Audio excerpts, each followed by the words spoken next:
Hi students पता है कि आपको मैं क्लास 10th का पार्ट 2 चैप्टर 20 के दांत पढ़ा रहा हूँ, जिसमें मैंने फर्स्ट पैराग्राफ को पढ़ा चुका हूँ और यहाँ से मैं सेकेंड पैराग्राफ को स्टार्ट कर रहा हूँ पढ़ाना। ठीक है, तो पढ़ाने से पहले आपको बता दिया था कि इसका शब्दार्थ ही आपको याद कर लेना है। ठीक है, चलिए स्टार्ट। लड़कियाँ तो पांचों बड़ी सुशील है। सुशील मतलब कि पूरा शांत स्वभाव, कुछ भी अवगुण जैसा नहीं, बिल्कुल शांत मीठा। तो लड़कियां पांचों जो है, सेन साहब की कितनी पुत्री है? 5। याद रहेगा, पूछेगा ऑब्जेक्टिव में कि सेन साहब की कितनी पुत्रियां है, तो 5। पांचों पाँच पाँच ठहरी शोभी लड़कियां, तहजीब और तमीज की तो जीती जागती मूरत ही है। कह रहा कि सेन साहब को जो पांचों पुत्रियां हैं, पांचों पुत्री है, बड़ी ही सुशील है, तहजीब है और तमीज़ की जीती जागती मूरत है। यानी कि उनके पांचों लड़के के पास कैसे बात करना है, कैसे व्यवहार करना है, कब घूमना है, कब बैठना है, यानी कि पूरे से पूरा सभ्य तमीज़, किससे किस तरह से बात करना है, कैसे करना है, सब कुछ क्या उसको मालूम था, ज्ञात था। ठीक है, मिसेज और मिसेस सेन ने उन्हें क्या करना चाहिए यह सिखाया हो या नहीं, क्या नहीं करना चाहिए, उनको ऐसी तालीम दी है। ठीक है, इसका अर्थ है कि मिस्टर और मिसेस सेन, मतलब सेन साहब और मेम साहब, वो अपनी पुत्री को क्या क्या क्या क्या उन्हें क्या करना चाहिए यह सिखाए हुए नहीं हो। मतलब कि मेम साहब और सेन साहब जो हैं, उन अपनी पांचों पुत्रियों को क्या करना चाहिए ये सिखाया हो ना हो। मतलब कि अपनी पांचों पुत्रियों को ये बताया है कि नहीं बताया है कि आपको क्या करना चाहिए नहीं करना चाहिए। ठीक है, लेकिन ये जरूर बताया कि ये चीज़ तुमको नहीं करना है। ठीक है, तो सेन साहब अपने पांचों पुत्रियों को क्या करना चाहिए ये नहीं बताया हुआ है, पर नहीं करना है, कौन सा काम नहीं करना है वो जरूर बताया हुआ है। ठीक है, इसका ये अर्थ है, मतलब कि तालीम दी है। ये तालीम मतलब कि होता है कि बताना। ठीक है, आगे देखिए कि बस लड़कियां क्या है, कठपुतलियां हैं। मतलब लड़की लड़की जो है कठपुतली समान है। कठपुतली आप जानते हैं कि गुड़िया का बना होता है, और जिस पे हम लोग जिधर मन उधर घुमा सकते हैं, हिला सकते हैं, डुला सकते हैं। यानी कि कठपुतली का पूरा डोर उस कठपुतली वाले के पास होता है। यानी कि मेरे पास मान लो एक कठपुतली है तो उसका डोर मेरे पास होगा। ठीक है, वही चीज़ कहना चाह रहा है कि लड़कियां क्या है, तो कठपुतलियाँ हैं। यानी कि सेन साहब का जो पांचों पुत्रियां हैं उनके लिए कठपुतली के समान है।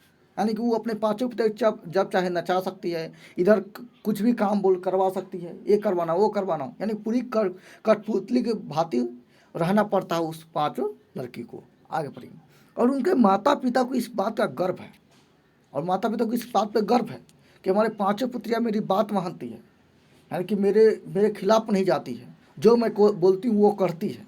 इसलिए सेन साहब को अपनी पांचों पुत्री पर गर्व है कि मेरी पुत्री है।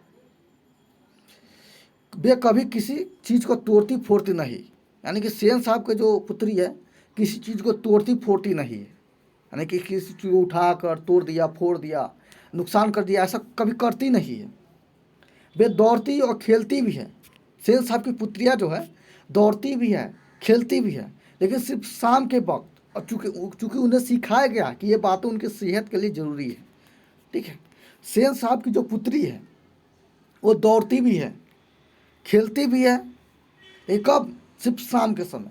और शाम के समय इसलिए खेलती है क्योंकि सेन साहब अपनी पांचों पुत्रियों को सिखाया हुआ है कि शाम के समय खेलना चाहिए, ये उनके सेहत के लिए ज़रूरी है, आवश्यक है। इसलिए वो पांचों पुत्रियाँ खेलती है। ठीक है, वे ऐसी मुस्कुराहट अपने होठों पर ला सकती है कि सोसाइटी की तारिकाएँ भी उनसे कुछ सीखना चाहे।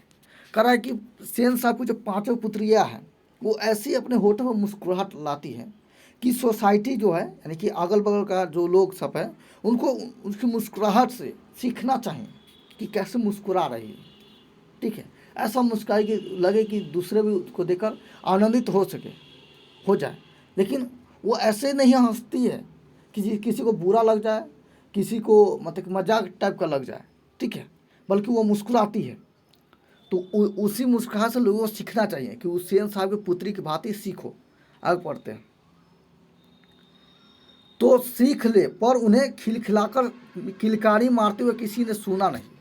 कह रहा है कि सेन साहब की पुत्री जो मुस्कुराती है, लेकिन गांव के कुछ भी कोई भी लोग सेन साहब की पांचों पुत्रियों को किलकारी मारते हुए, हंसते हुए, मतलब दांत जो फैलाकर, दांत बाहर निकाल कर वैसे हंसते हुए किसी ने देखा तक नहीं।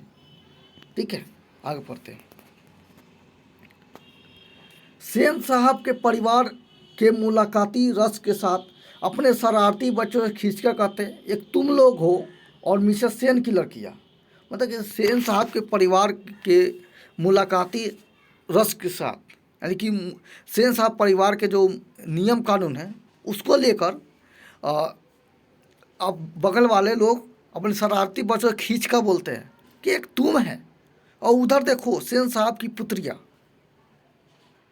अबे फूल का गमला तोड़ने के लिए बना है, तुम लोगों के घर क्या चीज़ है।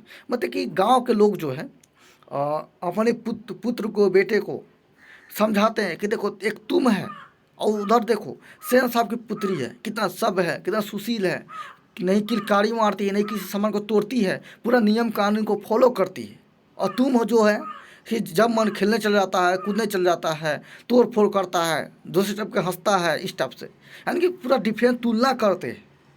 ऐसा आपको गांव समाज में होता भी होगा कि आपके माता पिता पड़ोस का कोई व्यक्ति है, शर्मा जी, ये सब के से तुलना करते हैं।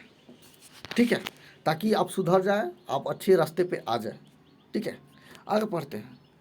अबे फूल का गमला तोड़ने के लिए बना है, तुम लोग के हमारे घर में कुछ भी तो नहीं रह सकता। मतलब कि पड़ोस के जो लड़के हैं वो फूल का गमला तोड़ देते हैं, तो लोग कहते हैं कि तुम लोग के हमारे घर में कुछ रहता ही नहीं है, सब कुछ तोड़ फोड़ देते हो। ठीक है, तो ये भी सेकेंड पैराग्राफ ख़त्म हो गया। चलिए नेक्स्ट वीडियो में आपको बताया जाएगा अगला पैराग्राफ। तो कैसा लगा है कमेंट जरूर कीजिएगा। धन्यवाद।